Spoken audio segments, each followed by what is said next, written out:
শুধু তেল আবিবের সামরিক স্থাপনাই নয়, ইরানের টার্গেট থেকে বাদ যায়নি ইসরায়েলে অবস্থিত মার্কিন দূতাবাসও।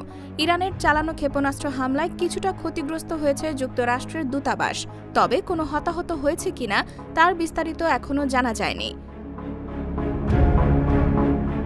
মার্কিন গণমাধ্যম সিএনএন বলছে, দূতাবাসটি বন্ধ রাখা হয়েছে, সেখানে আশ্রয় নেওয়া বাসিন্দাদের নিরাপদে সরিয়ে নেওয়া হয়েছে। পরিস্থিতি আরও খারাপ হতে পারে সেই শঙ্কায় অনেকে বাংকারে লুকিয়েছেন।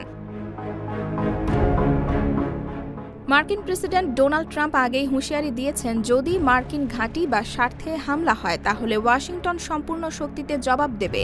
অপরদিকে ইরান এই হুমকি শুনে একটুও পিছু হটেনি। তারা বলছে, মধ্যপ্রাচ্যে ইসলামী সেনাবাহিনী গঠন করে তারা লড়াই অব্যাহত রাখবে।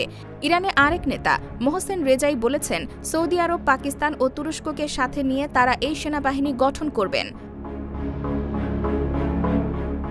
এদিকে ইসরায়েলি হামলায় ইরানের 2 শতাধিক মানুষ নিহত হয়েছেন এবং আহত হয়েছেন 1,500-এর বেশি মানুষ।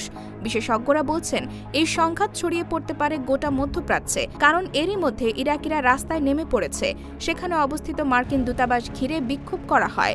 ভয় আর আতঙ্কে পালিয়ে যায় ইরাকের মার্কিন দূতাবাসের কর্মকর্তারা। IBTV USA, new York.